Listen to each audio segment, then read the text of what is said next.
we're going to start now. So thank you, both of you, for being here tonight. It's really great that you're here. And yeah, we're going to start right away with a question of asking you, first of all, why you guys are together here with us. So, Roger, we know what you do on set. Well, we kind of know. But yeah, James, what's your role? Well, Roger and I basically work as partners throughout the very beginning. So we read the scripts together, we discuss them. If we think we like them, we then meet the director together. We decide, you know, whether we should work with them.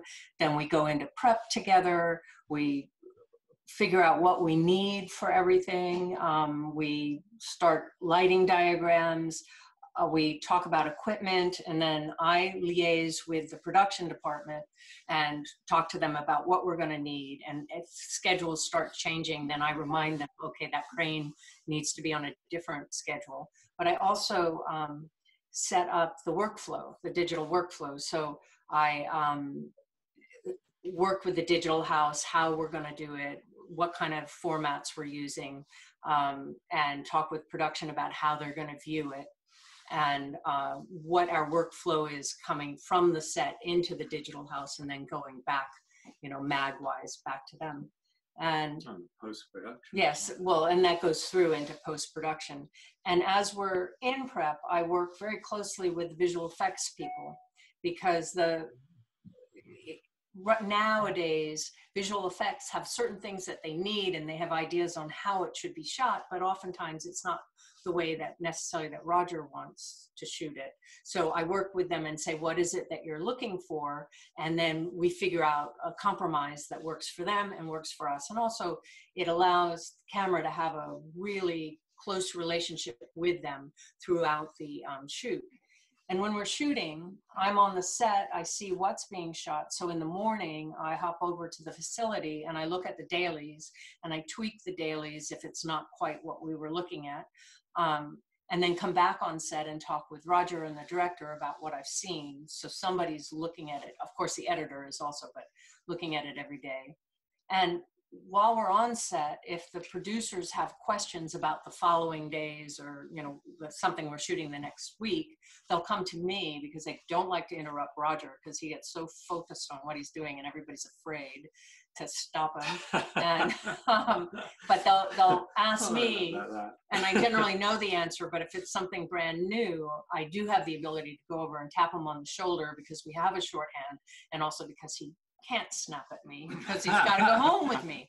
So we have this thing worked out. And basically, we just do the whole thing together. We're incredibly boring when we're shooting because all we do is talk about the film. And we have a weekend and we say, no, we're not going to talk about the film. Right. But didn't you think that angle was a little too far left?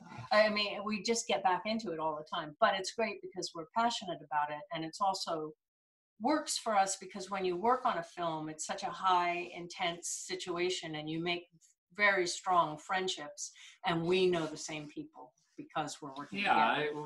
It's a joint experience. I mean, it really started once I started shooting with a digital camera, because it is strangely, the digital workflow is much more complicated and it's much more liable to misuse.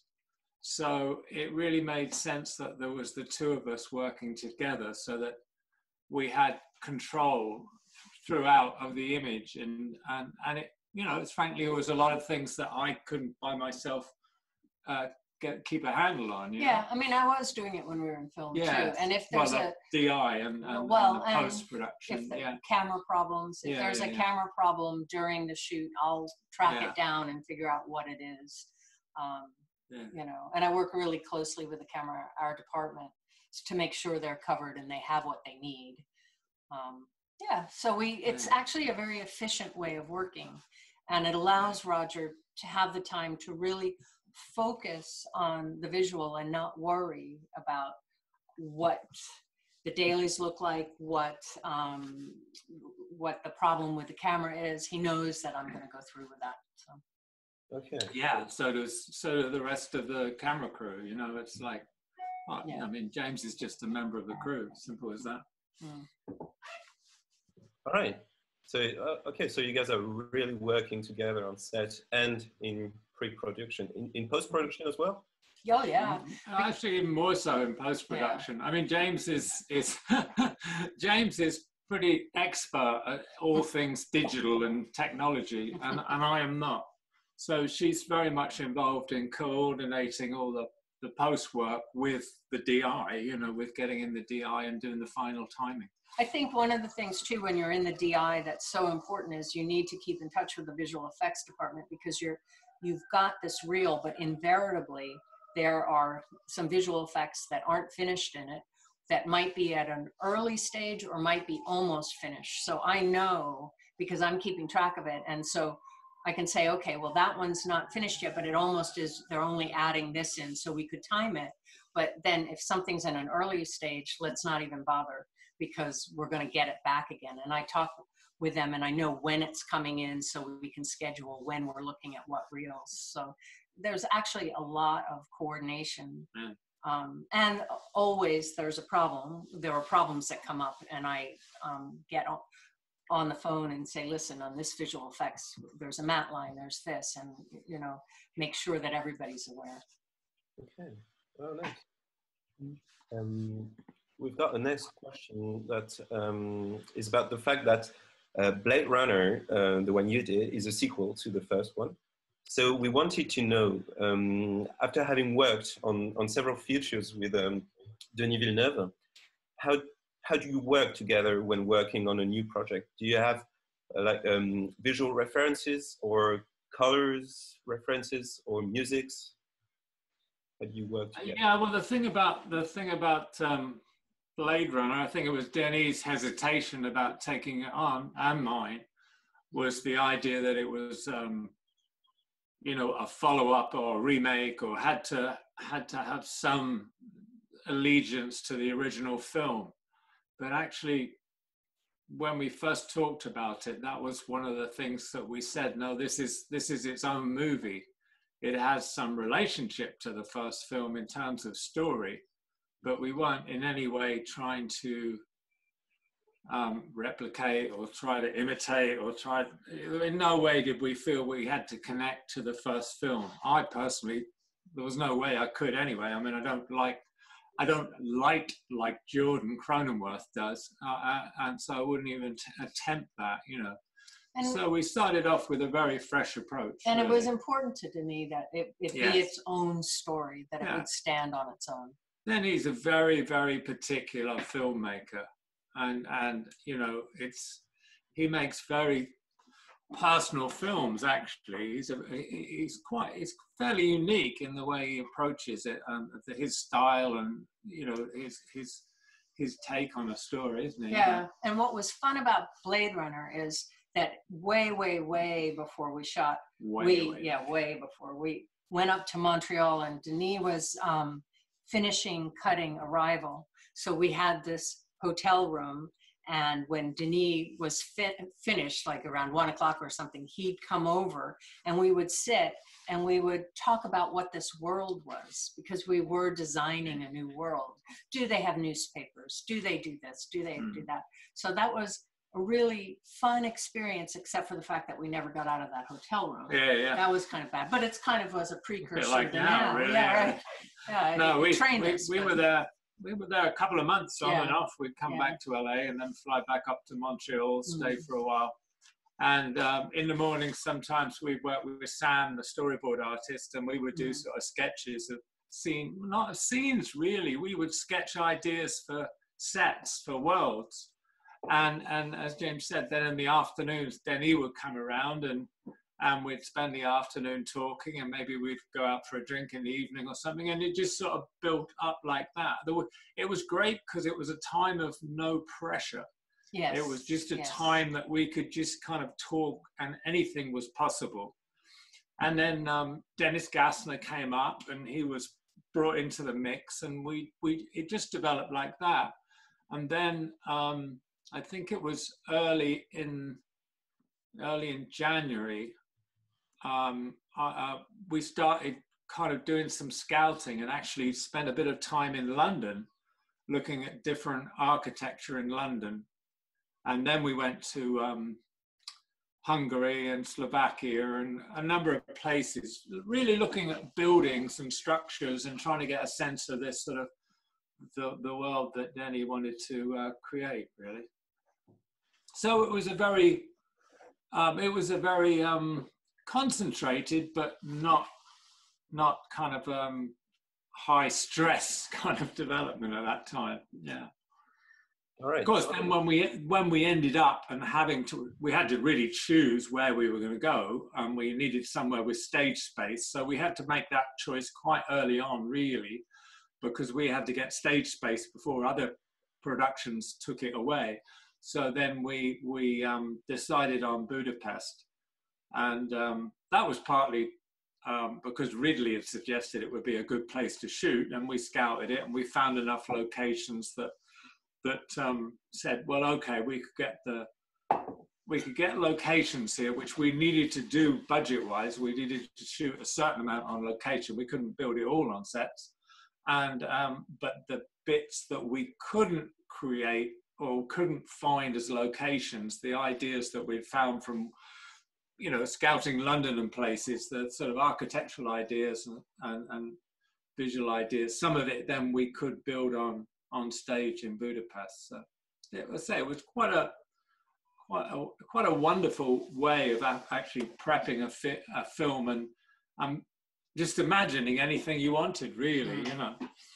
And then figured out how to do it. And then figure out how to do it, and figure out you couldn't do some of it because of money. But actually, we did a pretty good amount of what we imagined, really. Yeah. Right. We've got a first question here. I think we're going to answer most of them later, but it concerns what you just said about Cronenweth. And so Quentin would like to know, would like you to develop in what particular way you believe that the way you light differs from Cronenweth's. Differs from the first one? Not at all. I mean, differs. Yeah. Well, I think he had a very personal way of lighting. I mean,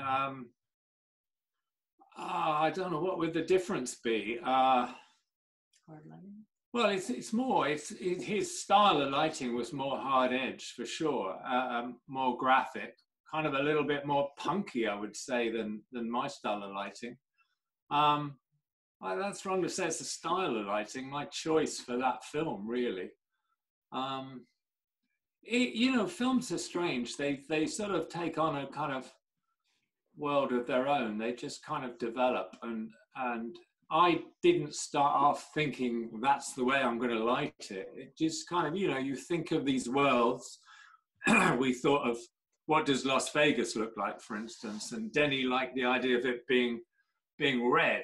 And then I did research and found all these pictures of the hubub in Egypt and the Middle East, and then the Australian dust storms that are red, shots of Sydney Opera House and in this amazing red dust. And we took those and said, okay, that's the look of Vegas. That's what we want to do with Vegas. So it didn't have anything to do with hard light and shafts. It was none of that. It was no lights coming through, you know, rotating ceiling fans, which is obviously what Jordan did a lot of. So it just, you know, our Blade Runner just developed down its own world. Denis was very early on. He said, well, I want the world to be very grey and snowy. It's sort of like a contradiction to what you imagine the world might be in our real future. It's like it's got twisted around and suddenly now it's become cold instead of too hot. And it was this kind of, you know, development of an idea rather than the lighting.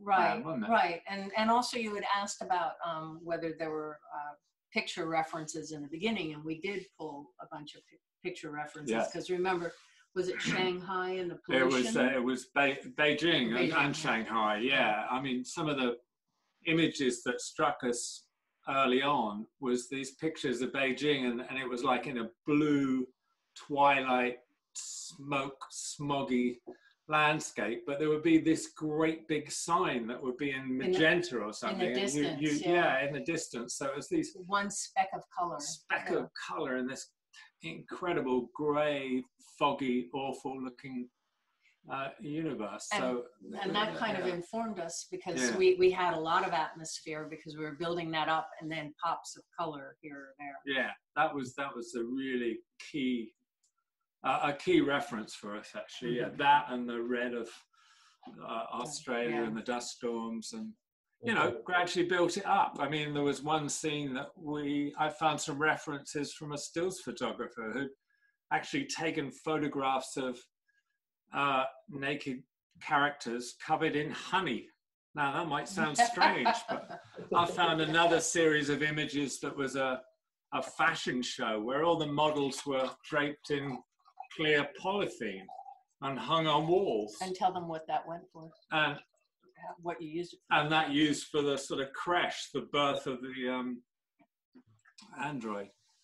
So, it was all kind of looking at different ideas and putting them all together, thinking, oh, well, that's a really interesting idea for this particular scene. Well, and also Denis, the way he works, he likes to have the time to back and forth ideas, to look at something, hey, then maybe that would work. Oh, no, wait, maybe that would be. He's not a person that comes in and goes, okay, it's this way, and this way. He needs that time to play with it, which is great, because then you come up with the best ideas. We were researching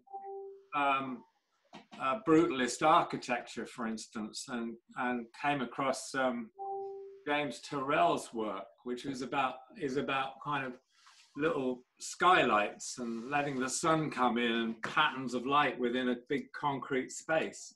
It's all those kind of things that you just sort of build on, which is great when you have the time to do that, time to research it, time to talk about it, just, Okay.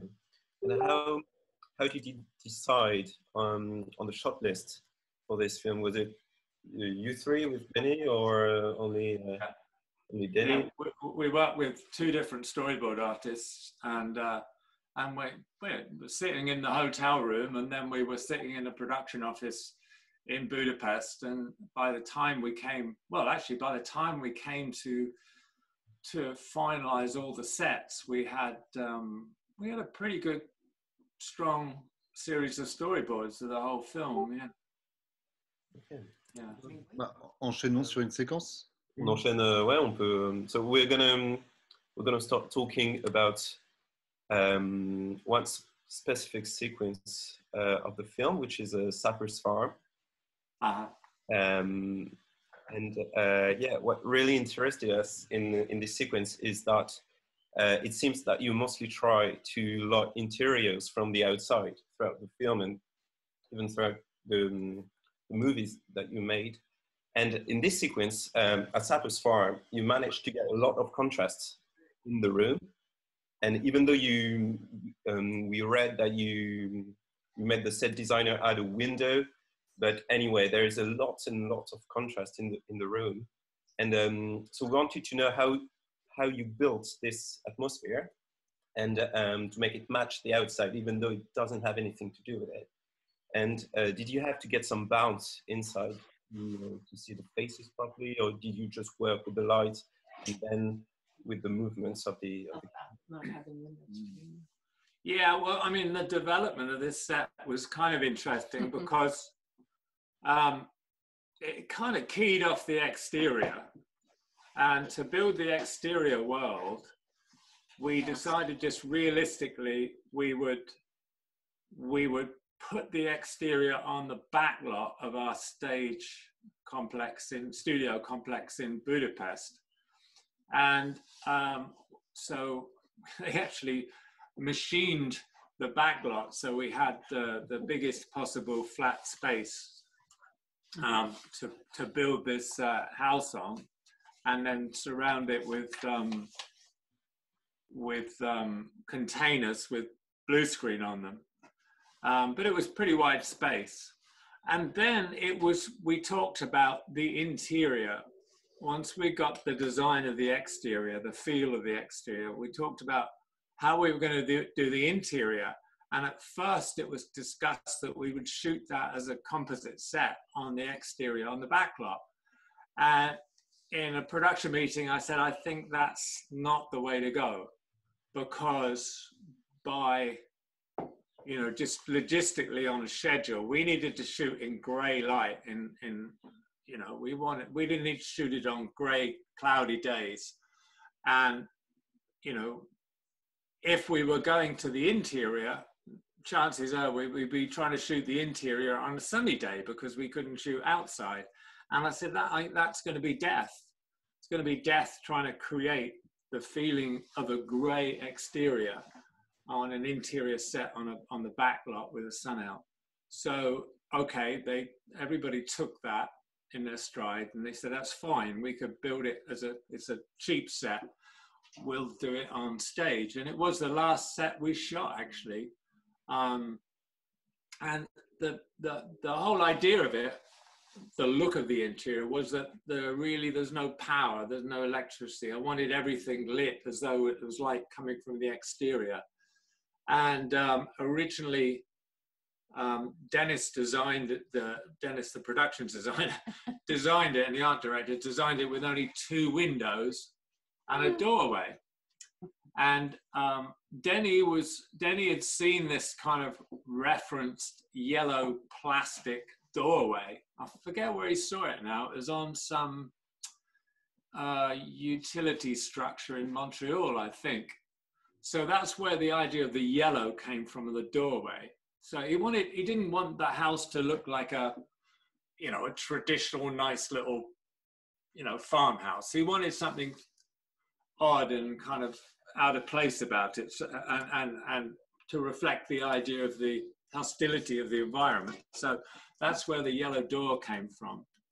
And then we basically staged the scene with Ryan on a mapped out floor before the set was built. And during that process, that's when I decided where the windows should be.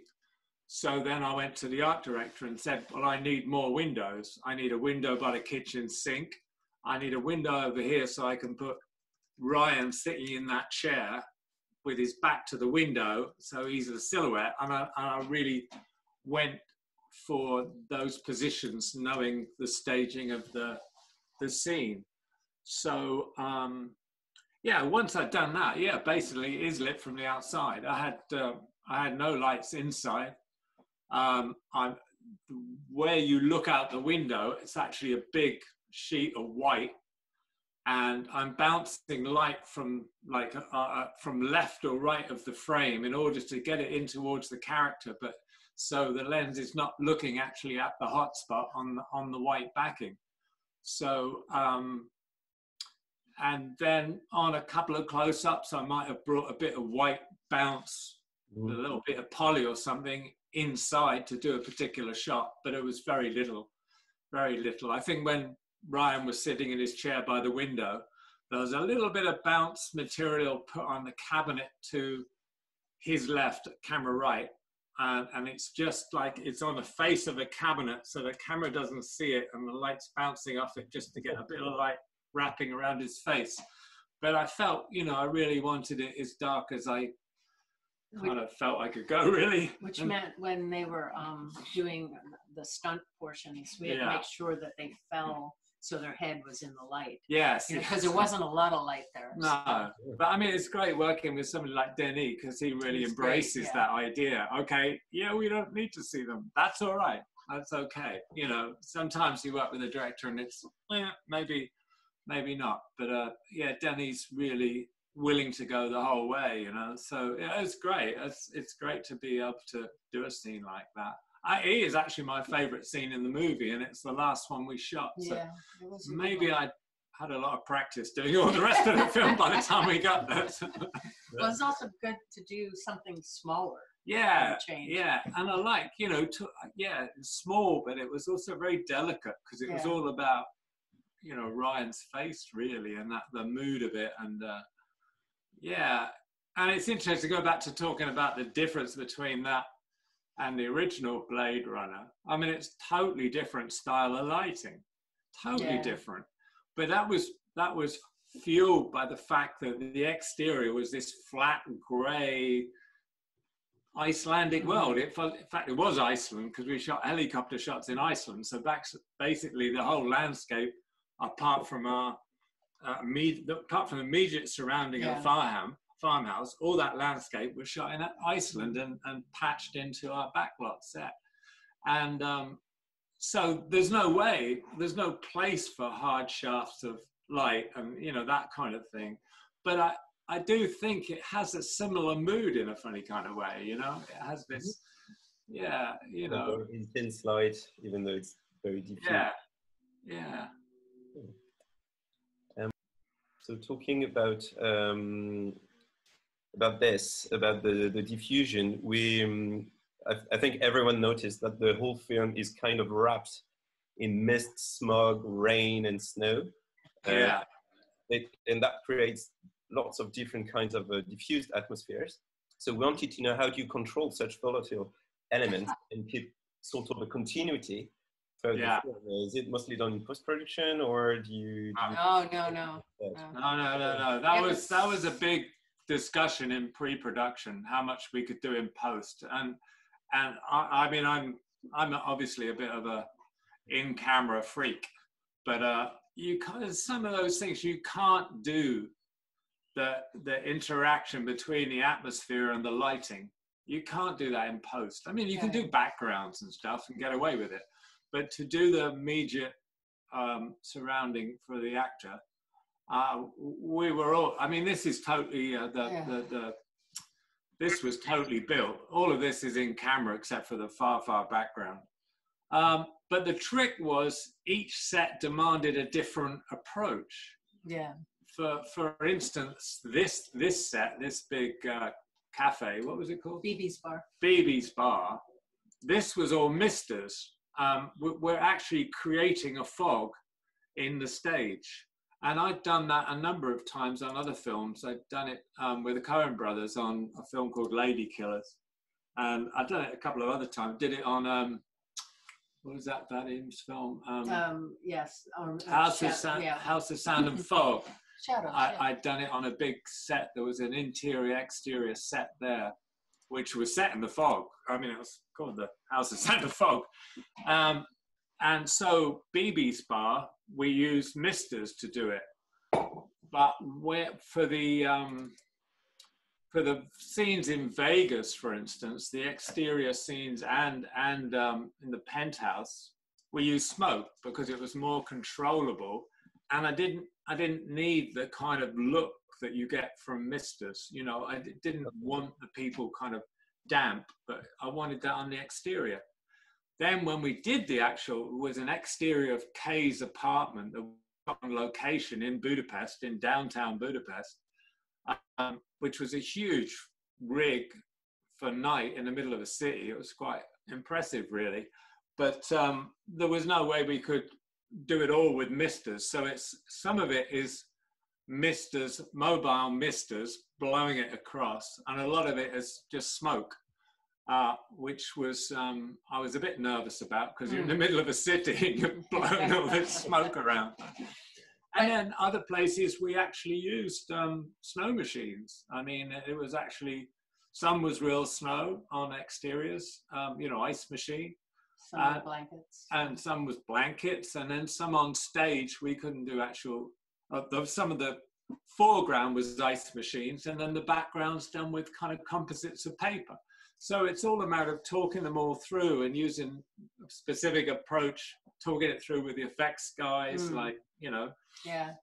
Gerd Netz, a German effects guy who's absolutely brilliant. And so everybody comes together and you work out the best approach depending on what you want. It does add time to the day, though, because you do get to a point where you have to stop everything and then recalibrate so you get the same amount.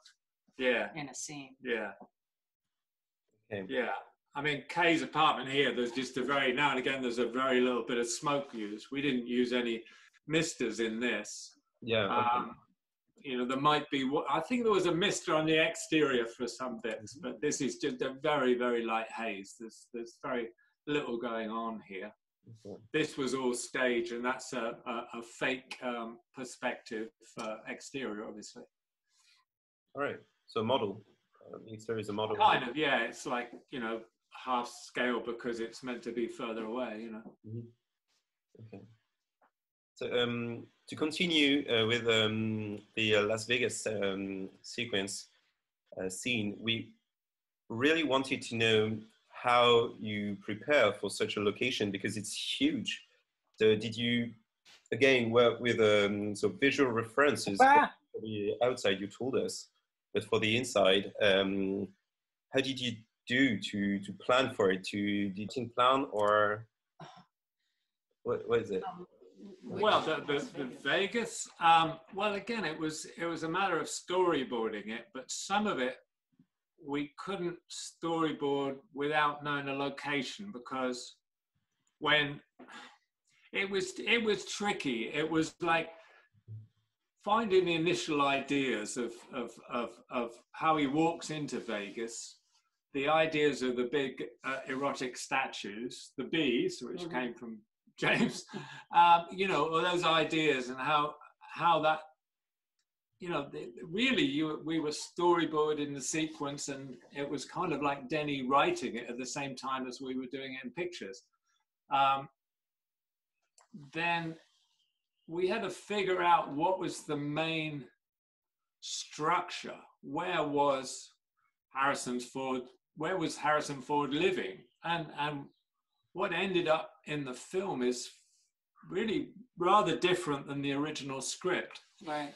And that partly was because we were based in Budapest. That was it. At one point, we were going to go to Croatia and film this abandoned casino in Croatia, but that proved too expensive, and actually, frankly, I think it was owned by the mafia, so it would have been a bit iffy to go there.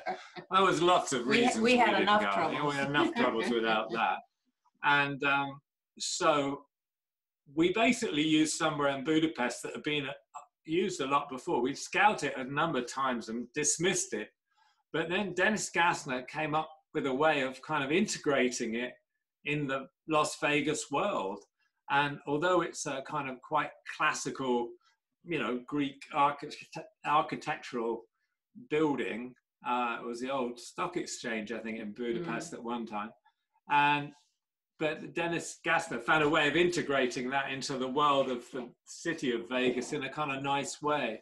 So Denny and I went back to it, and then we went there a couple of times on the weekends and just walked around it and storyboarded it, you know, on site, figured out what that journey would be, where Kay would meet Harrison Ford's character, and how all that would develop. So as I say, the whole sequence was a combination of initial storyboards and ideas, and then the logic of having to use an actual location. We couldn't build it all, and we decided, well, we could build Harrison's apartment, you know.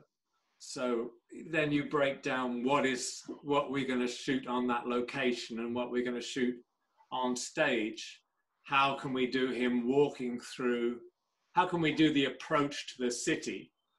And I think that was where I said, okay, we just get a stage and we fill it with smoke and get some make some big statues out of polystyrene. It was like, you do something really simple, and that was like, oh, okay, yeah, which is just a stage. And I'd done a similar thing on that last shot. I'd done a similar thing with Sam Mendes on Jarhead, where we did a night exterior that's meant to be like this.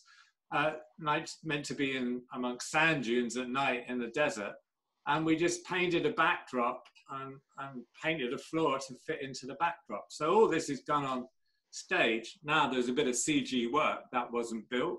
The bottom of that was built, but not the top. You know, so again, it's a balance between what you build real. I'm always and then this is in the big building. This is all on location, so this is all in camera. I'm a big one for building as much as you can, even if it's only a reference for the visual effects later.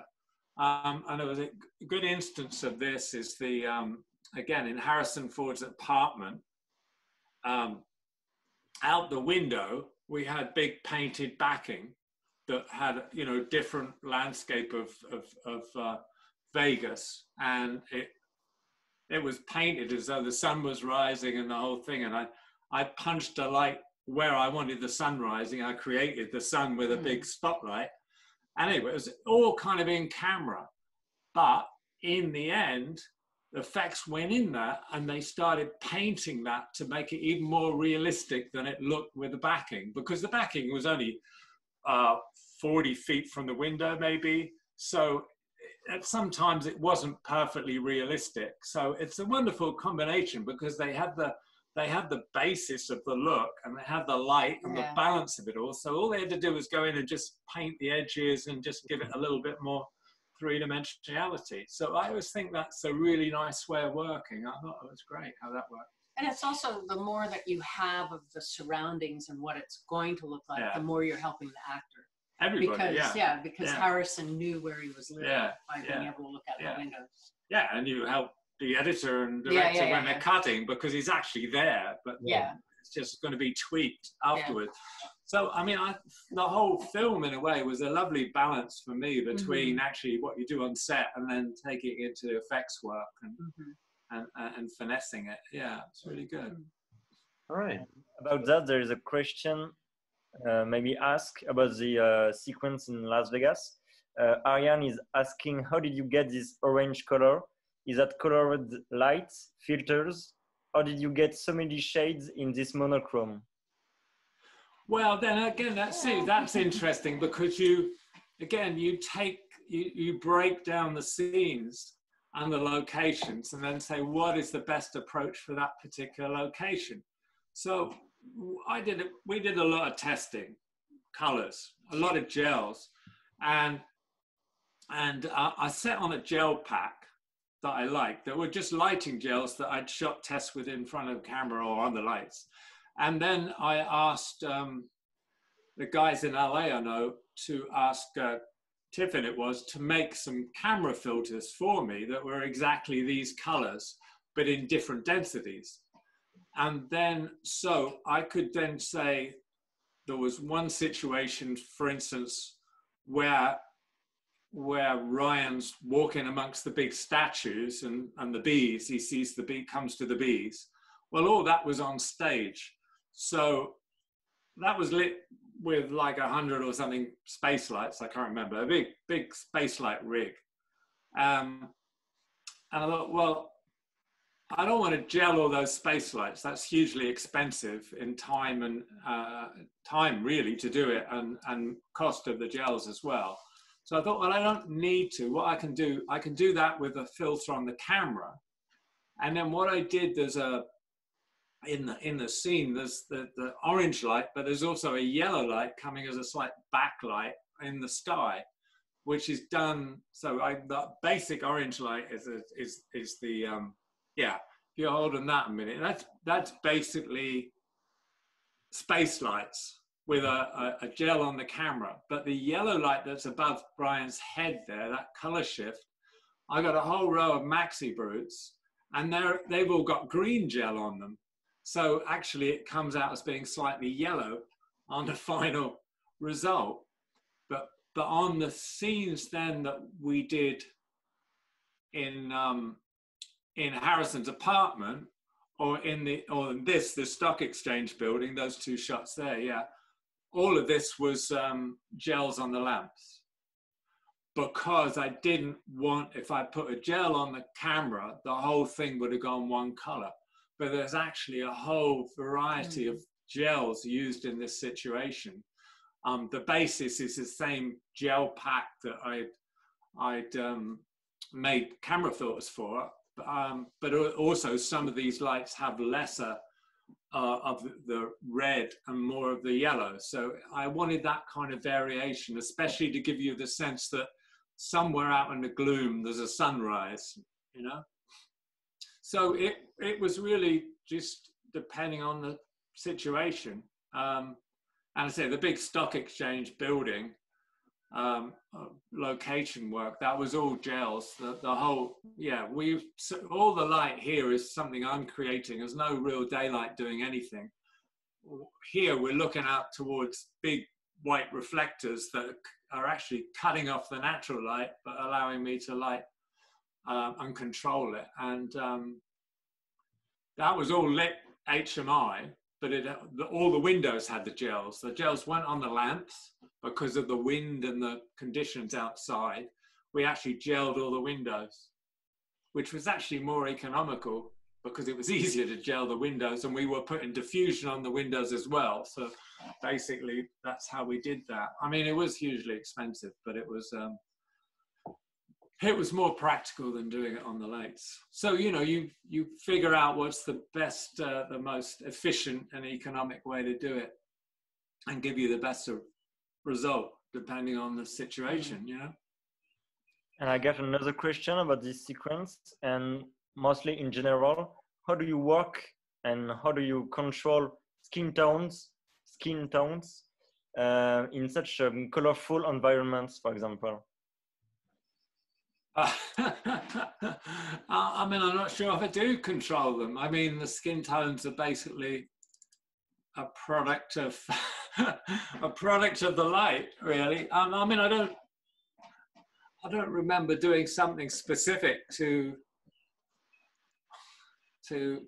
maintain or control the skin tones. Mm-hmm. I mean, they're part of the overall effect of the light, you know. On a close-up, sometimes I might have brought in a little bounce and had a less red light, maybe, but I very, very limited. Most of it was actually, I lit the space, I lit for what I'd seen of the blocking, and kind of that was it. I didn't do a lot from shot to shot.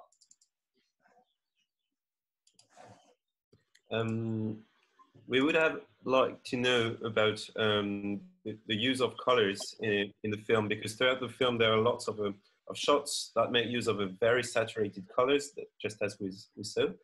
So, for example, the yellow lobby in the beginning of the film, or the scene under the rain on top of Kay's apartment on the roof. How do you approach such a shot where you know you want the color to be really present in the image, but like, for example, on the roof, you don't have any windows to put gels on. So do you give a general idea during the shot and then enhance in color grading, or do you try to saturate the colors as much as possible on the set? That was all in camera again. I mean, I shot tests of different, actually different light sources. In that scene, there's a very kind of green light in the hallway behind where they are on the roof. And so we've chosen specific fluorescent tubes for that had a very pronounced green spike to them. And we added a little bit of green and yellow on top of that.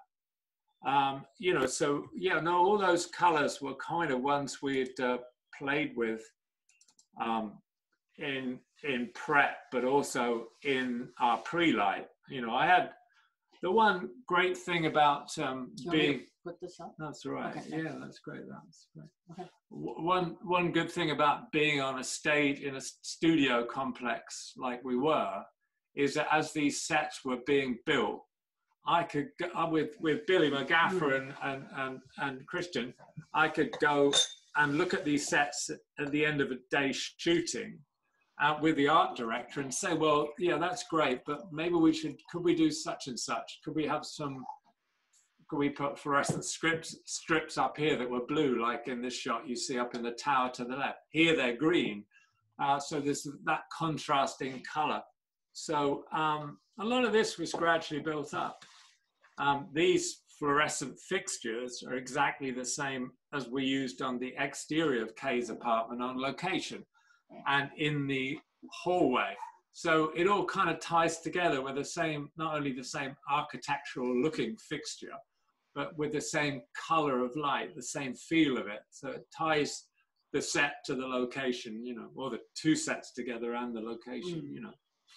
I like that kind of consistency of the feel of it. And that hardest thing, that's different because it was the neon. He's looking at the big neon sign of the girl, right? Yeah, The the hologram. Yeah. Now this one was interesting because although the girl is obviously a 3D hologram, I wanted a real image up there. So we actually shot her and we played it back on a screen that was like, it was 45 by something, I don't know. Well, it kind of been quite, nearly 40 feet, maybe that was the height of the stage. So 40 by 30, something like that. So we had a real light source there. So basically he's being lit by this big LED screen. Now, again, in effects, they replaced that. They used it as a basis, but they replaced it with what looked more like a three-dimensional character. But they matched that to the lighting, and they kept the kind of relationship of that light coming off that screen to the atmosphere in this stage. And here we used misters, so this was all actual fog. You know, we created a stage full of fog, basically, because you wanted the dampness and you wanted the light. The way the light works through mist and rain is very different than it works through smoke. So, you know, you kind of make the balance to where you use one as opposed to the other. Yeah. Okay, so you use the screen for the light it produces, but you never used it for, like, for example, a background, which is really often used now, like a huge LED screen for as a background in the set design. You didn't. Right. Well, I mean, I have used it like that before, but not here, no, because the woman, she's meant to be three-dimensional, so you could never do that. It had to be manipulated. And also it gave Ryan something to act against too, because he was actually acting to her. Yeah, in sync with a playback. So it was a no-brainer. That's what you wanted to do, really. It took a lot of testing, though, because it didn't work the first couple of times. It definitely didn't work early on. But... All right. Nader, peut-être que tu veux prendre le relais sur les questions. Okay. We're gonna move on now to the sequences in Wallace's Palace, and we're gonna talk especially about the moving lights. We had a question. We were wondering if it was your idea or Denis's. It was your idea, Rog. Well, I was talking to Denny about it, and he did have a reference for an idea, and it was his reference was actually I forget what film it was from, but it was a scene where there were panning spotlights. That was it. He just used that as a reference, but he said, you know, I don't know, whatever. But for me, what made me go in that direction in both sequences really was the idea of water. And we talked about, you know, using water as an idea. Again, James Turrell and a few architects have used this idea of sunlight coming through water and having this sort of caustic effect. But when Denny said he wanted Wallace's office to be a platform in a kind of Japanese sort of water garden. We're flipping around with images, but like this, for instance, this is what I call Wallace's office. Once Denny said that, I thought, well, that's really interesting, because it was a combination. This was a combination of an architectural reference we have, which is a big 4-wall concrete cathedral. It was a design for a cathedral. Once we had that, and Denis's idea of making this, Denis rather, not Denis, Denis had the idea of this platform surrounded by water, then that's where I started feeling, well, and I talked to Dennis Gassner then about the designs of the sets. And I said, well, why don't we have a theme of the water? You know, if he's got this pool, then it seems logical that some people would have water on their ceilings, you know, kind of skylights with water. And so the whole thing developed like that. And the idea of the moving lights, you know, Wallace's character, he's a blind man, right? So isn't it kind of like ironic that he lives in a world of his own creation and he creates his own sunlight, which is a total opposite to the outside world, which is this grim, gloomy, smoggy, rainy, snowy hell. So I was talking to Denny and I said, well, wouldn't it be really interesting if it was all a world of sunlight and moving sunlight? You have the sun coming up or going down, and it's sort of a moving light, but it's a sunlit world. And Denny really liked that. He said, yes, really nice idea that the guy's blind, but he's created this world of sun. And it's also why there's so much wood in there too, because it's the natural parts that no one else in the other world has anymore. Yes. Wood, water, and all of that. And then Denny and Dennis came up with this idea of a kind of Egyptian-esque world that was the museum of the previous replicants. And for a while, this was a set, a big room, and you know, another big space. And then they came up with this idea that came out from the idea of an Egyptian tomb. So you're going down these stairs and you see these replicants in their cages, in their glass boxes to the sides. And then, okay, so then I started talking to the designer of the set and said, well, how can we do it so I can do a moving light on this as well? So it's like our characters are walking and they're triggering a light to go with them. And as they pass, it goes out, you know. So I thought that was just kind of, I don't know, I just thought that's a natural thing that might happen in the future, you know. That, well, it does here. If I go for a run on the beach, which I can't do at the moment, if I run on the bike path down here, before dawn, as I run, the street lights come on as I go by. They're all triggered from, you know, motion sensors. So that was the idea for this. And the same with this. It was like, okay, well, you want a big establishing shot. And we got a really interesting reference for the look of this from some image we found online. And then I thought, well, again, what if that's moving? So Dennis and the art department built me a little model set so I could light it. So that the way the sunlight hits the wall over that, it's a 1K I've got on a stand, and I'm just kind of well, actually it's handheld. We're just moving a light across the set so you feel the sunlight move. And again, then the effects department took that maquette as a reference for how they were going to finish the final thing. And it's interesting because the shape of the patch of light has got a little kink in it, and that's because it came out that way on the original that I shot, and they just replicated it completely, which I quite like because it's a little bit arbitrary. Yeah. But so all the bounce and the feel of the light in this shot is actually taken from a real reference. A real reference shot on a model. Well, I think we can continue talking about the huge ring light that you used in the scene. You put, I've seen in an interview, like 300-watt Fresnel lights to light it. Why did you decide to work with these kind of lights instead of, for example, the LED lights, the Ariel series? Because we've seen also that you used sky panels on this shoot. Yeah, but you know, there's a couple of things there. LEDs don't react the same way. They would be far, far more expensive. You know, one of the great things about the development of LEDs, it means that you can rent tungsten lights far more cheaply now than you could. And, you know, you can't, those LEDs, they're not the same. I mean, you don't have the same, not the same quality. Anyway, I could rent these. I think there were three in that Wallace set on the big circle light.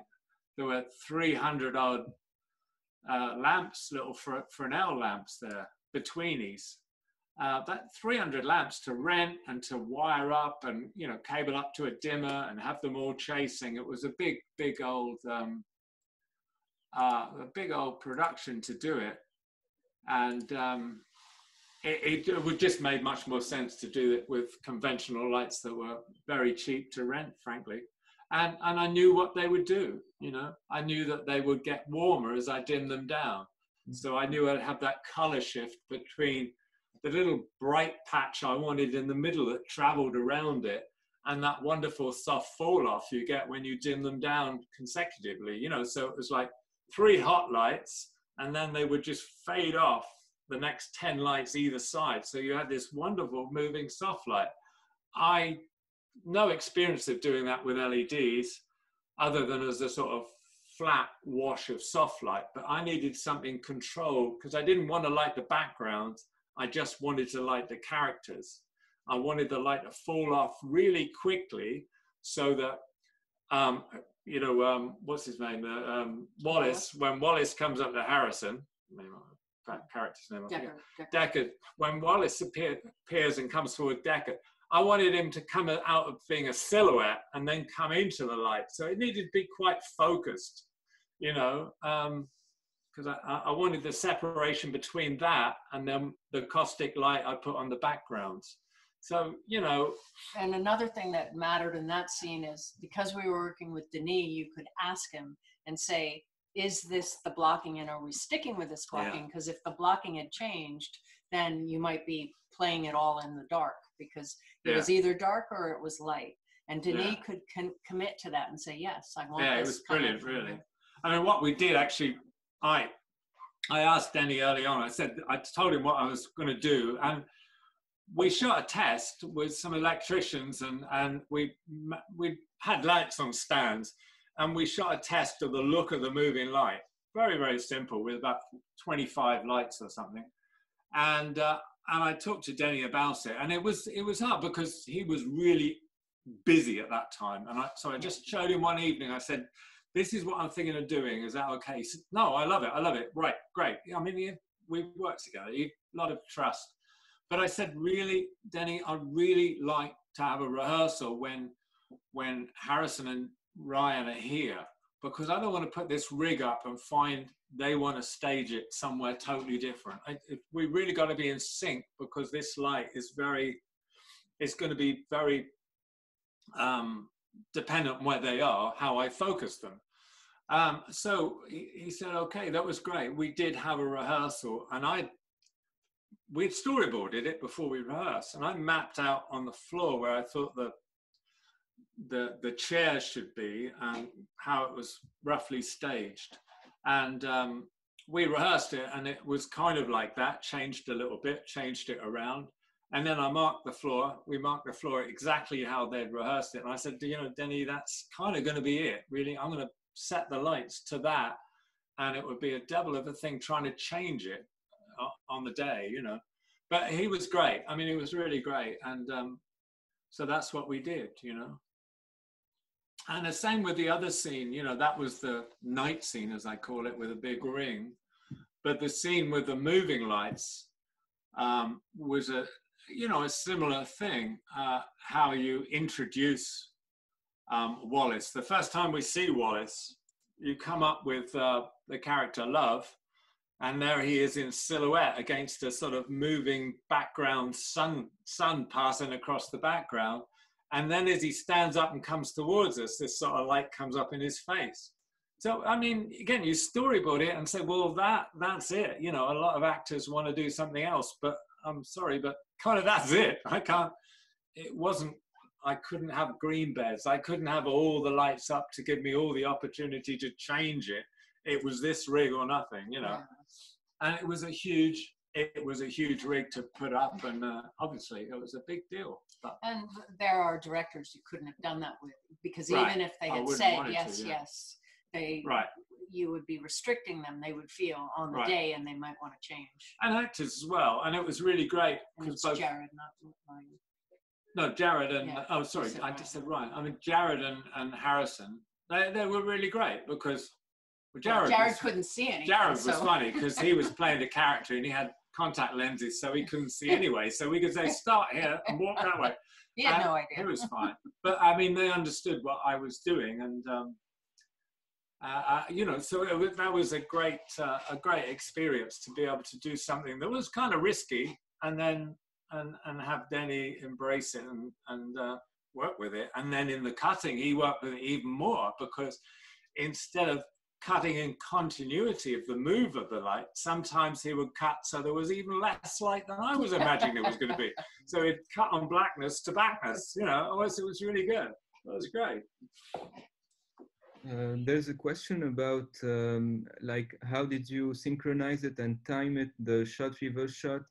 Did you use 2 cameras? I know that you don't really like using many cameras on set, and so that's, you know, that's not my choice, but I've tended to work with directors that don't like working with more than 1 camera on set. And Denny is certainly somebody who doesn't like working with 2 cameras.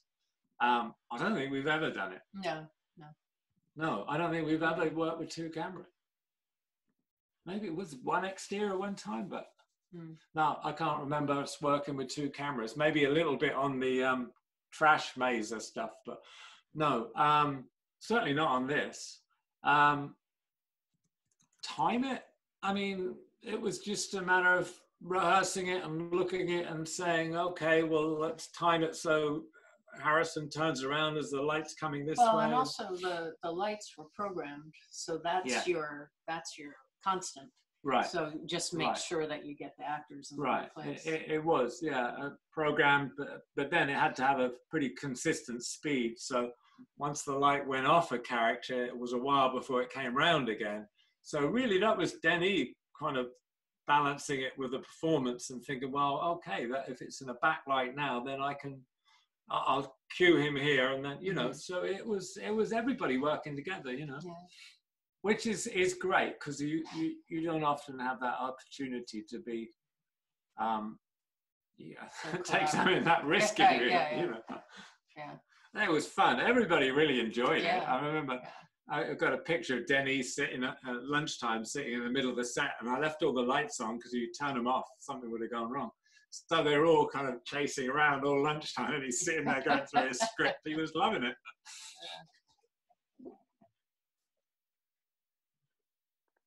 Okay, maybe we can continue talking about another sequence, which is strictly different than this one, which is the orphanage sequence. So shots in the huge abandoned fabric. Also because we've read that you kind of not dislike it, but it's not your favorite of the movie. So we wanted to know if you could talk about that, if you could talk about what would you have wanted to do differently, or if you could explain to us what you did there.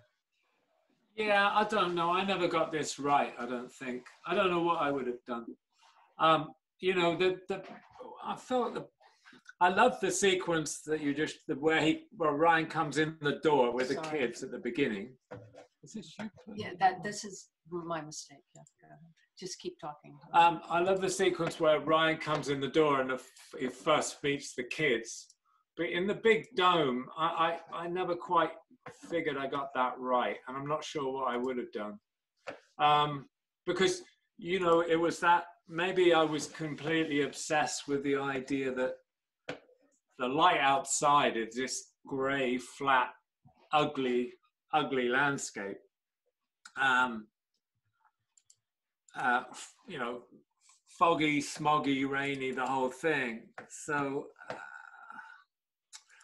I asked Dennis Gassner that we built in some kind of breaks in the dome so I could justify light coming in from above. And I didn't want to light the walls. I mean, this was a set. The walls went up about 25 feet, but not completely to the ceiling. So some of it's CG. But I don't know. Looking at the images now, it's not too bad. But I don't know what else I would have done, really. I feel it's quite nice on the characters' faces. It kind of looks kind of gritty, and I don't know, maybe it's got a good feel for the space, but it was a huge set on a stage with very little space. And probably what I needed was to be able to get the lights further away. I wanted to have a little bit more definition in what was lit and what wasn't lit. And it's tended to come out being like a overall top light that doesn't have any, you know, spots of brightness and darkness. And then that was purely because I didn't have the space. I mean, that's what I struggle with in a pre-light. I tried pre-light in this 2 days and I couldn't get it right. That image that's up now, or that previous one, is the kind that's the kind of cutouts I've got underneath the lights, trying to give some shape to, as though there were holes in the ceiling giving you patches of light, but it never worked. I couldn't get the lights far enough back. I mean, I nearly burnt the stage down. I had so much light up there; it was crazy. And the lights were so close to the diffusion and so close to the wooden beams of the reds at the top of the stage. So it was kind of, at one point we had to say no, enough, you know. Nader, tu continues? I mean, maybe it's a set I should have gone with hard light and said, okay, I'm just being, you know, poetic about this, and just gone with a kind of more of a Jordan Cronenworth kind of bashing in lights, but not bashing in. He's not bashing lights in. I'm not meaning like that, but you know, just having a hard, bright sources and an atmosphere with shafts, which is what a number of people were talking about in the production office and stuff. And it just didn't make sense to me. I'm glad I stayed with that way, but it's still not something I'm totally satisfied with, but I don't know.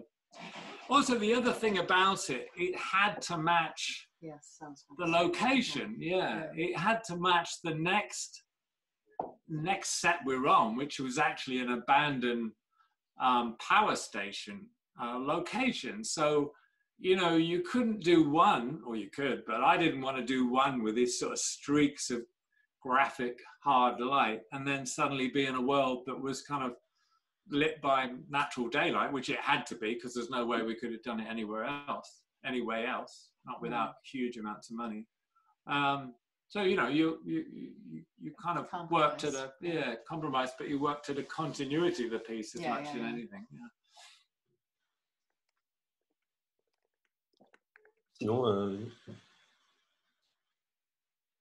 Simon, tu as ton micro qui est coupé, si tu veux poser une question. Okay, so I'm gonna tell Simon's questions.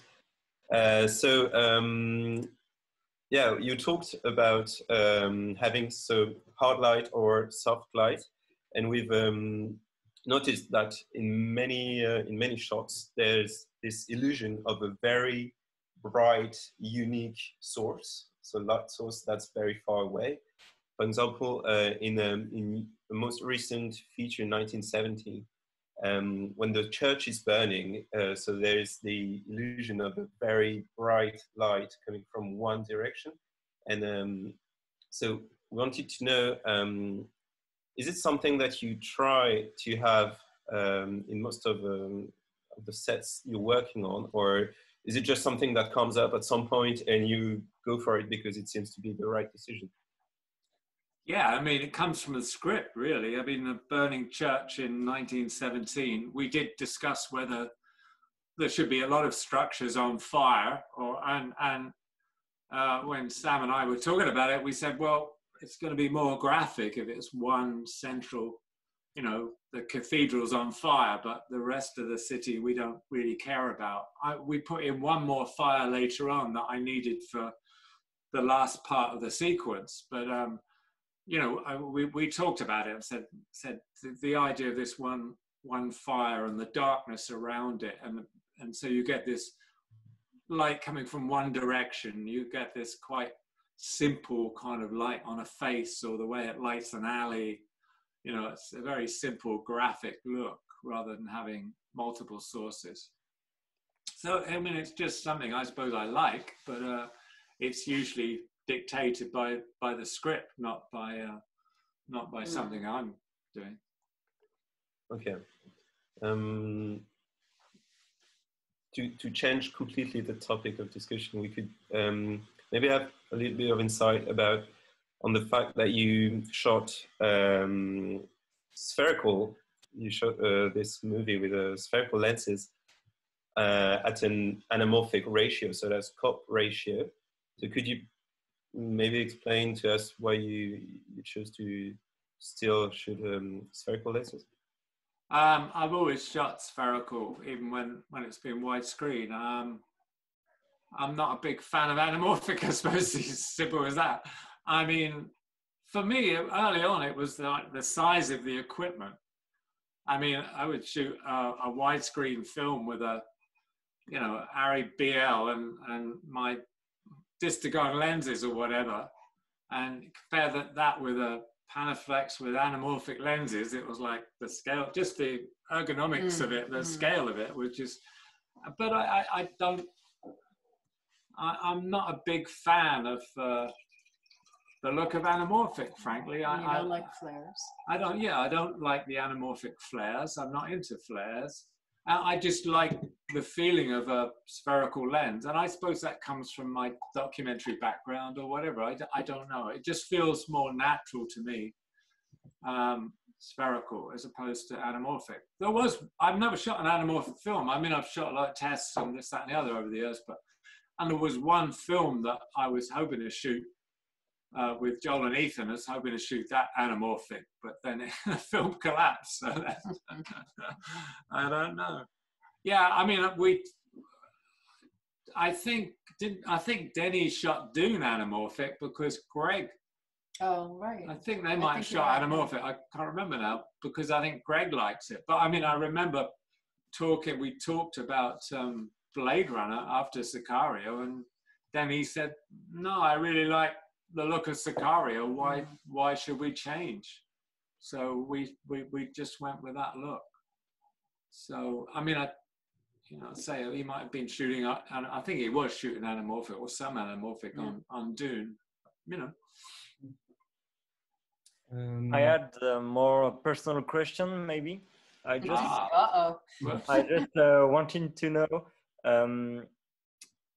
are you afraid sometime when you have to light like some gigantic sets and working on a blockbuster like this, where the light is so important and there is so many light effects? Aren't you like afraid, and how do you succeed to keep focusing on the most important thing, on the story and just framing, etc., when you have such a light complications to do? I don't know if I'm clear.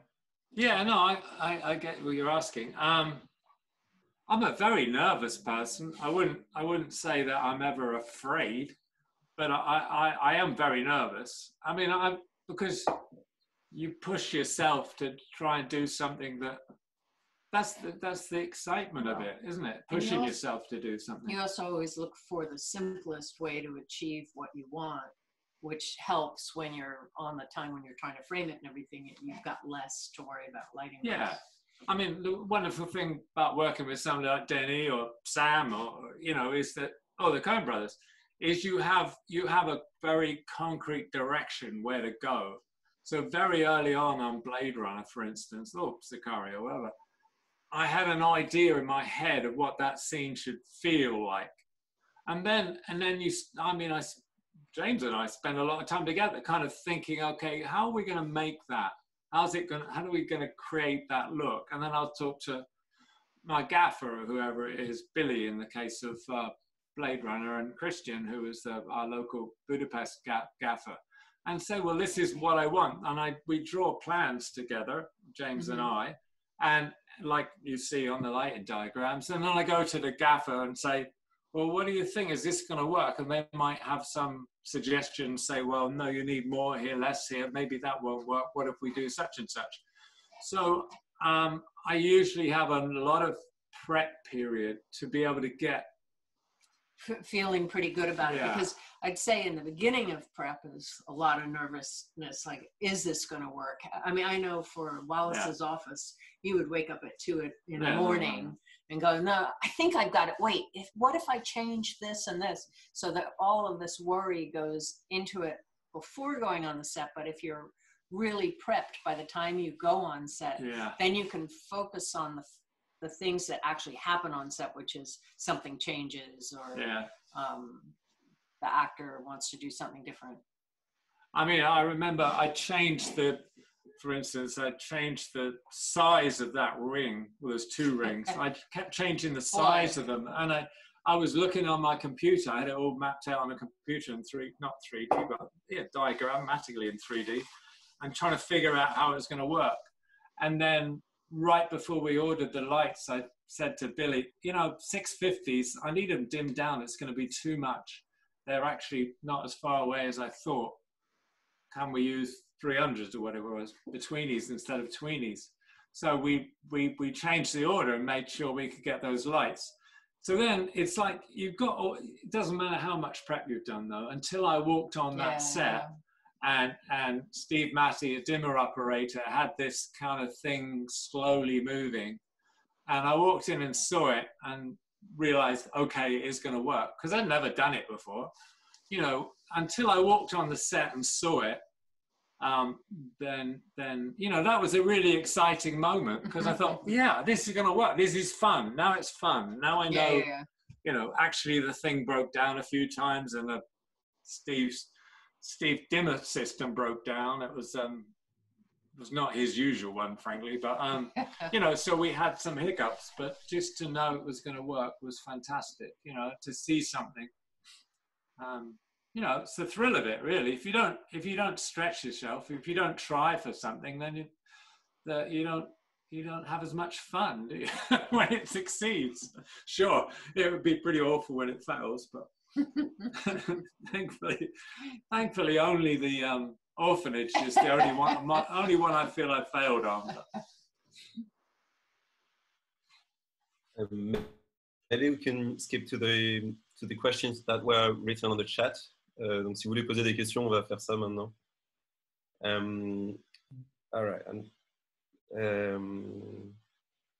Lots of people wanted to know how you manage to have these reflections on the water, on the walls. Well,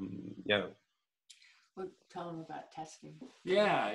I mean, again, we did testing. I had it in my mind because by that time we'd figured on some of the sets we'd have, water in the ceiling, as it were, skylight with water, and then we would have, as it said, Denny had decided to put this.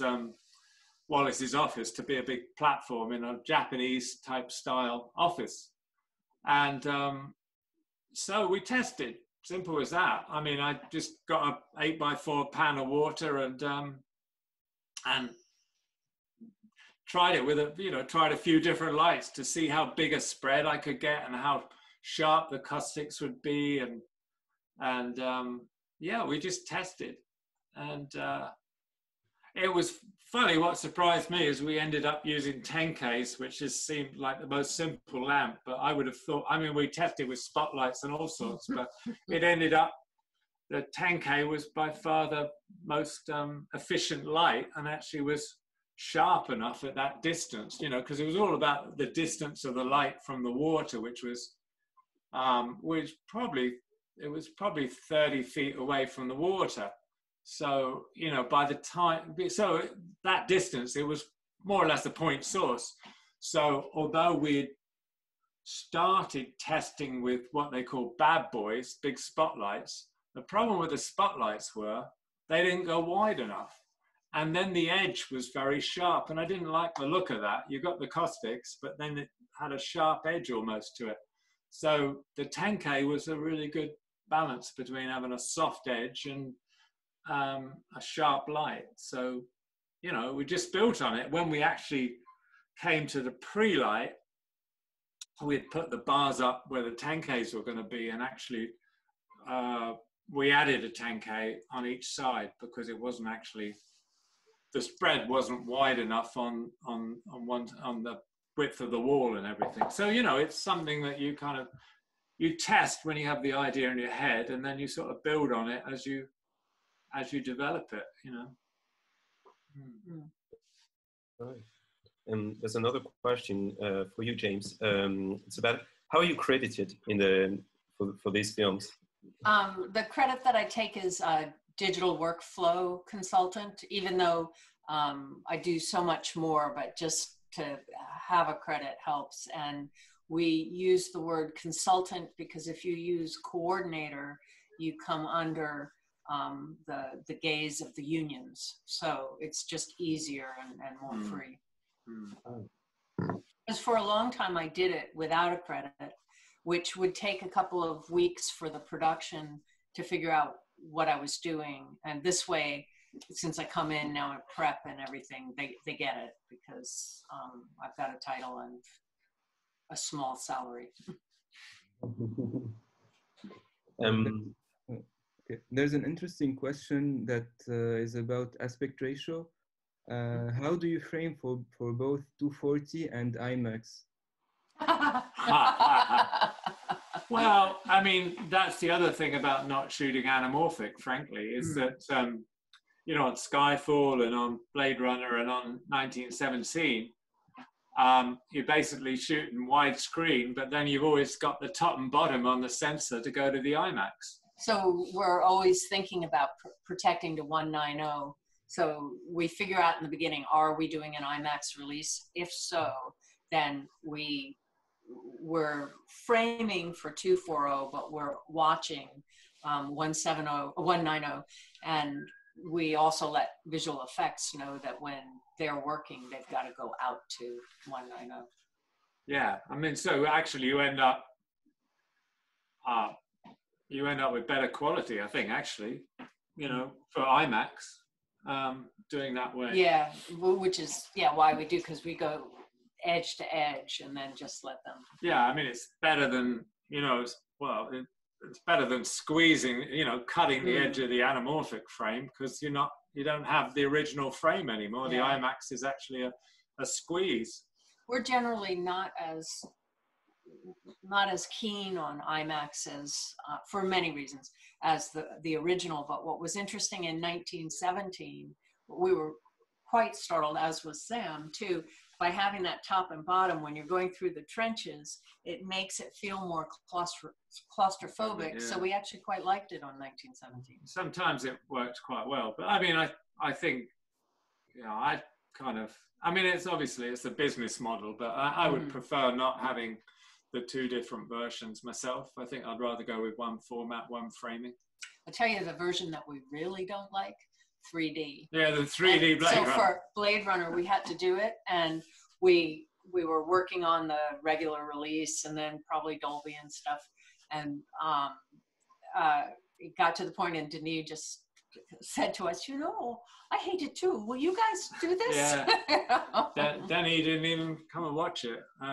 But, you know, again, there was something about the 3D. The problem with the 3D was doing it afterwards, the scaling of the characters to the sets. That was what was frustrating most. I thought, okay, we'll just give it a bit of dimensionality and that'll be all right. But actually, it's not that simple, because as soon as you make it dimensional, the relative sizes of things in the frame don't work. So it was a bit frustrating. Well, the people that we were working with, Stereo D, you can tell that they had been working with different movies which had done more 3D, but once they understood what we were trying to go for, and we never went outside of the screen, you know, that was one of our rules. And so our 3D was relatively mild, and I was a little worried when we finished it and showed it to the studio that they might have been expecting something more stretch. Yeah,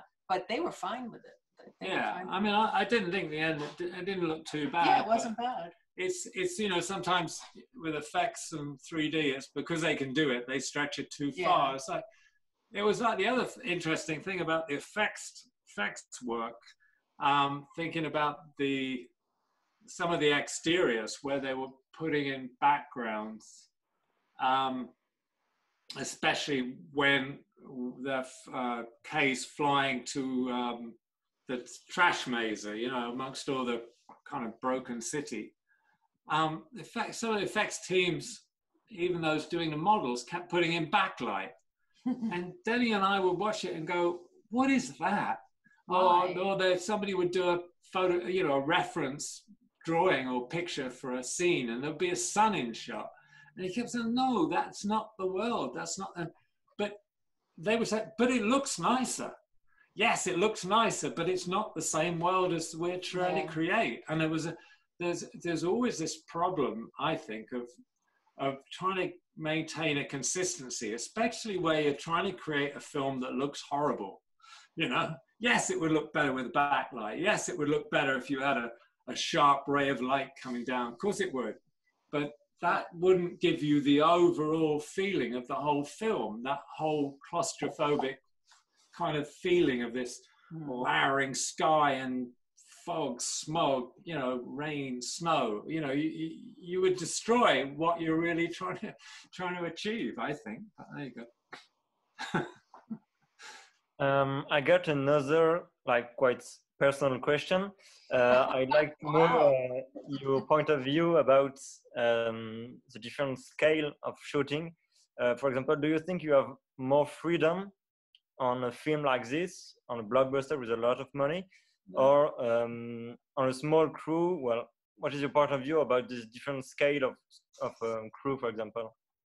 No, because, you know, the bigger the scale, it's like the more the wish list is, you know. Everybody wants something more. And also the more opinions. Yeah, more opinions. Yeah. But you never get more time relative to what you've got to do. Ever. No, never, you know. So in a way, I don't find that much difference. Yes, it's nice to work at big scale and have a lot of people. Yeah, but there's also, with a big scale, there's additional pressure because there is more money invested in it. So you get more studio presence and you get more discussion constantly about what we're doing, because they need to make sure that something's coming out that they're going to make an income on. Yeah, I mean, it makes sense, but you're basically producing a product really that's got to sell. I mean, you know, if I do a big lighting rig, I've got to justify it really. It's got to be worth it to the final product, you know. I mean, I suppose that's true of any scale, but I do feel on the lower budget films, you kind of have more freedom. They can be more personal, I think. But on the other hand, I say I love it either way. I love the big crews. Once a day or two in, and I get relaxed with people, I really enjoy it. There's nothing better, you know. There was a question at the beginning of the conference, which was, I wanted to know if your choice of lenses or camera for this film had been driven to some extent by the importance of fluids and particles, especially water and rain. No, we basically used the same camera systems we used on Sicario. Obviously, we had to develop a few different things to actually shoot in some of the conditions, especially the night sequence with the spinner crashed on the seawall. You know, that was a complex sequence because the production had to actually build a whole tank. You know, we were going to go to Malta originally, but they found it was more cost effective and they could be more secure if they actually built a facility in Budapest. And it also meant that we could push it in the schedule more. We couldn't in Malta. We had to be at so it was about one of the last big things we did. But so we had to make up certain kind of rigs that would work in those situations. That was actually, somebody asked earlier about multiple cameras. That was the one time we used multiple cameras, because we had two big platforms and cranes that it was not so much we shot two cameras, but we had 3 cameras ready rigged to go. So we had a crane on one side of the set operated remotely, crane on the other side, and then we had an underwater rig. So we could go between those. Yeah, it wasn't really multi-camera. We were just set up. Yeah. We had the options. We tend to do that whatever, anyway. Yeah. We had the options for wherever we wanted to do whichever shot we wanted to do. It was a very mapped out sequence. So it was depending on, you know, how much the actors could do, whether we would go to one scene or another, you know, so and one shot to another. Yeah, and it was a big worry because it was cold at that point, and we didn't want to put the actors in cold all night long, you know, so we might want to shoot something where they're outside for a little bit. Except the water was hot. Well, the water got hotter and hotter every night because they were worried about Harrison. Yeah. But yeah, so you make up particular rigs to work in different circumstances, but no, the cameras were the same. There's another question, which is, in a scene with fog and haze, is the intensity of the effect decided during preparation or directly on set? If on set, did you create visual references of intensity in prep in order to simplify the process on set? No, I didn't do it by eye on set.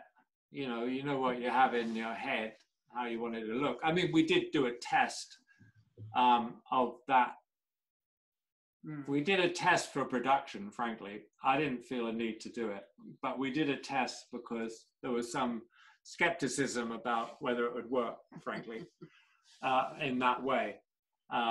So we shot a basic test, both of the smoke effect and the misting effect. But I didn't feel the need for that. But basically we judged it by eye on the day. But you know, Gert, the effects supervisor, they do have a way of checking the density of the effect they're putting in, whether it's the smoke or the mist. They have a densitometer. But the problem with that is it will look different when you change the camera angle. You know, a backlit shot will look different than a frontlit shot. So you need to change the density of the atmosphere to make it feel like it's consistent, when in fact it's not. Yeah.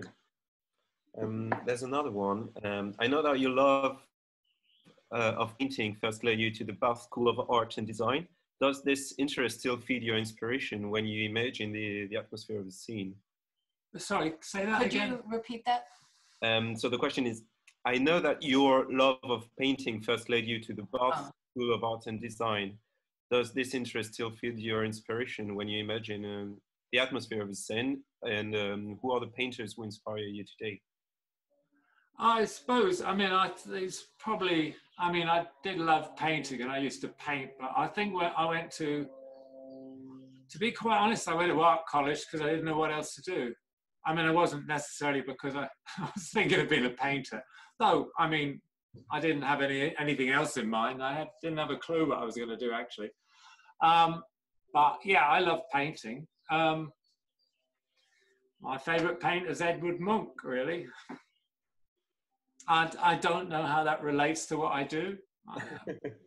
His compositions probably as much as anything. And his use of color. Yeah, his use of color. And that. But I mean, I think there's so many painters whose work I love. But yeah, but he's probably, yeah, I love his work. We went to the museum in Oslo, and we're going to go back as soon as we can. But we've been twice. Yeah. To the gallery that has his work in just outside Oslo. I just find his work, yeah, amazing. But I don't know how something inspires you. There's so many things that do. It's all the things that you take in. I mean, when I was a kid and now, when I get a chance, I go fishing a lot. I have a little boat and I go out fishing, and that's the atmosphere. Changes even within an hour. The weather will change, the water will change, the fog will come in, or the rain, or a storm, or a thunderstorm. So all that's as much as as inspiration as it is, looking at you know, The Scream or anything else by Monk.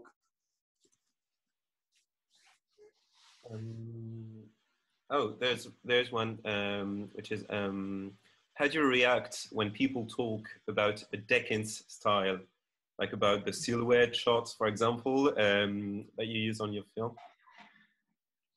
You know, I find that kind of funny because I find that funny, really. I mean, we've been watching a couple of film noirs the last week, and we talk about silhouettes and light and shade. I mean, it's nothing new.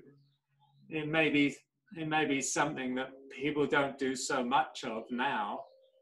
Maybe people are afraid. I don't know. But And you also, I find it funny. You don't want to have a style because you want every film to be different. Exactly. Yeah, I think your style is governed by the project, not necessarily. I don't feel I have a style. I maybe have a certain taste. Yes, I mean, I have a certain taste when it comes to not just cooking, or beer, but taste in terms of a frame, a taste in terms of what feels natural or realistic. And simple is better. Yeah, simple is better. I like things very simple. But that's not necessarily a style, I don't think. You know. All right. There's another one I quite not understand. But I think it's about were there any projects you worked on when you actually started being a cinematographer that could have helped you to build a career, or that you really liked and influenced you to do what you do now? All of them, right? I'm not sure, because I mean, I went to art college, and then I was very lucky to go to film school. And then after film school, I did what everybody does, I suppose. I went knocking on doors. I couldn't get any work as a camera assistant, so I went knocking on doors looking for work as a cameraman, as a cinematographer.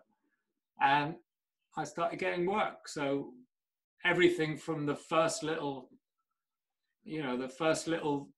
documentary I shot in Wales on clog dancing to, you know, everything I did, to Herbie Hancock's Rocket, or, you know, the music videos I shot for different people. I mean, they all helped. And so I'm not sure, am I answering the question? Because I'm not sure I did anything other than that, you know. I didn't work for anybody else. I've never been on somebody else's film set, you know, other than, no, I haven't. The only time I've been on somebody else's film set was I was doing a behind the scenes documentary of the shooting of Pirates of Penzance, and Dougie Slocum was shooting. But that's the only time I've been on somebody else's film set. So no, I can't think any time really, other than just doing it, you know. Here's another question. Why didn't you use the Alexa 65 for Blade Runner? I think I've read this is because a question about texture, isn't it? Yeah, I don't know. It didn't feel right on Blade Runner. I mean, we shot tests. As soon as Ari had the camera, because we've had such a close relationship with Ariflex. And also at that point, there weren't the lenses. It was the lenses. Well, that's true. At that point, there weren't the lenses. But there's something about the depth of field. I mean, I could see myself shooting something on Super 16. Oh, I could see myself shooting something on a 65, but it's got to be the right project. Blade Runner wasn't. I don't think it was the right project for it.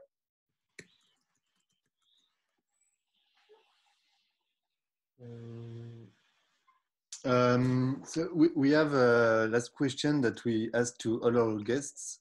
Can you tell us one last anecdote of shooting, not necessarily about Blade Runner, but one good story where you still had learned something or live a beautiful moment of cinema?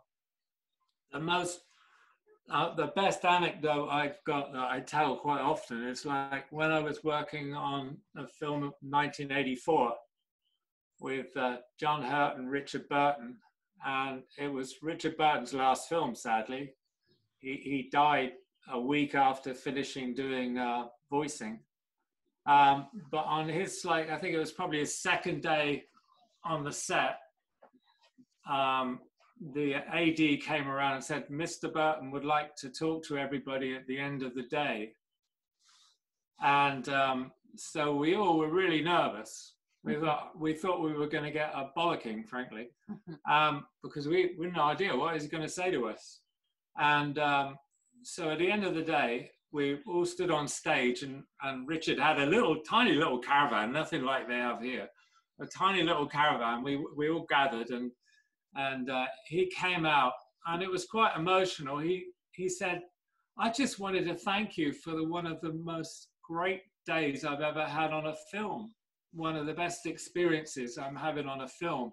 He said, when I came on the set this morning and saw everybody was so young, it terrified me. But he said, you were all so welcoming, and it's just, and you're also, he said also, you're so, you know, he obviously was not very well man at the time. He said, you're all also welcoming and accommodating to him. And we all thought he was going to call us out for the way we worked or something, but he was just saying it was so wonderful. And I remember that. I've never forgotten that. I've never forgotten sitting with him at a lunchtime with him and John Hurt, just talking about filming and their love of film. But it just made me realize that you might be nervous on set. I'm always nervous on set, always, every morning, especially at the beginning of a shoot. Not so much as you go on, but then you think somebody like that all those films he'd done in his career, but he was still nervous when he went on set. That was really telling, I thought. Mm-hmm. And the other thing about it is you hear all the stories about actors, and I heard, and Mike and I, the director, heard so many stories about Richard and his shenanigans, but he was a wonderful man. My experience of that was one of the most interesting and lovable experiences I've had on a film. So, you know. Was that good enough? Yes, perfect. Do you have the time to two last questions? Yeah, go on. Yeah. Okay.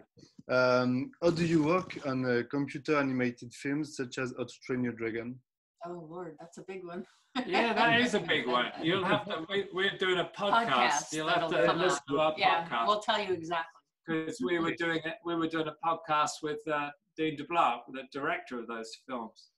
How we work? Well, it just happened that when the three films at the beginning, when they were starting to develop, each one, we were in between projects. So we spent a lot of time at DreamWorks with Dean, with POV, who was a designer, and all the people involved in it.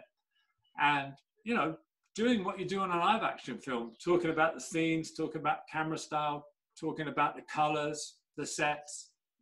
And, you know, we would either go consistently every week to talk with the lighters or the guys that were doing the layout of the shots, or we would look at stuff remotely and be connected. So all three of those films, we were basically connected, let's say, either on a computer or went there in person, didn't we? Yeah, I mean, basically, you're involved in the prep, what's it going to look like and all of that, but then also as it goes along and they're setting camera angles and they're setting lighting, we're looking at that material and then getting back to the layout person and the lighting person. So yeah, we're doing it now on a film, actually. Everybody's working remotely. We were going into the studio at Sony, but now everybody's working remotely. And, you know, once a week we look at a sequence and look at layout and look at lighting, and we discuss it and we say, well, what if we did this? Maybe this isn't right. Oh, does that really work there? You know, and it's that back and forth, really. So that's our relationship with it, you know. Thank you. And the last one is, with your background in documentary, how does your creative process change in lighting and composition with the constraints of smaller productions? How does it change? Well, I think how does it change related to smaller productions? We're back to small. Well, I mean, I think, you know, you've got to, even on a Blade Runner, you can't have everything you want. You know, you kind of have an idea and you think, well, you know, you've got to cut your cloth for the film. And even on a huge production like Blade Runner, I was probably pushing the budget sometimes, what I asked for. I remember there's one sequence which is in the theater with this whole light show. And I think production were a little surprised when I brought in a whole stage lighting company that had a programmable system, and we designed that lighting. I sat with this guy and we designed a whole lighting program in their computer and then translated that to some rig that they put in on the set for us. And, you know, that was, I think, pushing the envelope in terms of what I could do on that film, but I didn't know what else to do. Except actually. at the same time, on the day, it became a lot faster because we would just find out where in the program we were and just do the next sequence. But obviously on a lower budget film, I'm not going to do that, you know, but I'd find something that I would be happy with within the context of the film. I mean, in terms of the camera and operating, I'm kind of thinking, if you're talking about documentaries, you're talking about that. I mean, a lot of times on a lower budget film, even on a Sicario, or certainly on a Prisoners, you look at locations and you figure, maybe I can do this with minimal lighting if we shoot it between, you know, 10 and 3 during the day. But, you know, then you've got to figure, well, how big is the scene? How long a day do you need? I mean, on a film, Goldfinch, we did a little while ago in New York, I mean, I could have shot a lot of that in natural light, but I couldn't, then we wouldn't have had a 16-hour shooting day, which is what we needed for the scenes. It was complicated for the performance. So I had to light it, you know, so there's a balance of what you do. I mean, we can't all, you can't make every drama like you're shooting for Fred Wiseman or something, you know what I mean? I mean, you can't, because the shooting day is longer. You know, he would shoot in a room with natural light, but you can't always do that on a film. So you kind of have to balance it on who you're working with, the budget, the demands of the production. You know, maybe you make a suggestion about, okay, you can't, if I do it here, I'm going to have to light it. But if there was a very good example actually on Prisoners where the trailer is parked at a gas station. Well, originally that was written, that was on a parking spot on a completely dark highway, at the side of a highway. And I said to Denny, well, that's giving me nothing as a basis. I got to do a moonlight thing, and yet it's raining and coming on snow. That doesn't make sense. You know, that's a huge, you know, artificial thing. What if we put it next to a gas station? And so we looked for a location that was a gas station. So I didn't have to do a lot of lighting. It was basically lit, and I could just kind of like augment it. You know what I mean? And it worked great. You know what I mean? So you've got to figure out, you know, the restrictions of the budget, but still what would give you the best options. There's one very last question for James, and it's if you have a story to tell us about your cinema experience, one experience you wouldn't forget. Oh yes, I just thought of it. Oh my gosh, when he was talking, and it's gone out of my head, but I did have.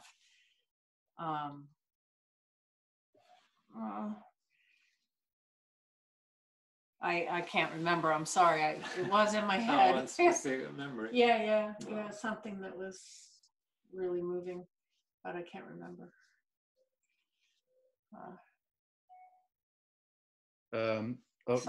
Maybe you can present us just before to close the meeting your podcast. Oh, to talk about it? Yeah, a bit just before the end. Okay. Yeah. We are doing a podcast. It's Team Dekins, and we're on Apple now, the Apple podcast, and we're talking about a lot of different things because filming is all about a lot of different things. So we've talked about composition, lens choice. I'm getting to that. But then we're also talking with different categories. So because we feel that film is such a collaboration. So we are, for instance, going to be talking with a casting director, which I really don't know that whole workflow. So I'm excited to talk to her. But we're talking to directors and to the animation people that are actually working on animation. We're going to have a color scientist in. We've talked with Ariflex about the making of the Alexa, you know, how that came about. So we started it, and then we had all these ideas of what we could do. So hopefully it's interesting. You know? Okay, thank you. We will go to listen to them. Great. Yeah, and for all we talked about, there's a lot of material on your website. So, like, we talked about it before everyone came in, that there are lots of lightning plans, lots of insight and explanations about a lot of movies and a lot of scenes that you shot for everybody to see. So it's very important to mention. Voilà, on disait juste qu'il y avait son site internet qui était très très fourni en images et en plan lumière, si jamais vous voulez aller voir. C'est pour ça qu'on n'en a pas montré tant que ça, parce qu'il y a énormément de choses à regarder. Thank you very, very, very much for your time. That was really... Thank you. We enjoyed it. We enjoyed it. Very good questions. Very good questions. If by chance you come to Paris, don't hesitate to knock on the door of Louis-Lumière and La Femis. I'd love to. We'd love to if we ever get to travel again. Yeah. Yes. And everybody take care, won't you? Yeah. Really nice to see you all. Yeah. A pleasure. Thank you. Bye. And, Bye. Bye. Ciao. James, I will send you the link to the record of the meeting. Okay, great. Thank you so much. Thank you. And thank you for everything. All right. Thank you. Bye. Bye.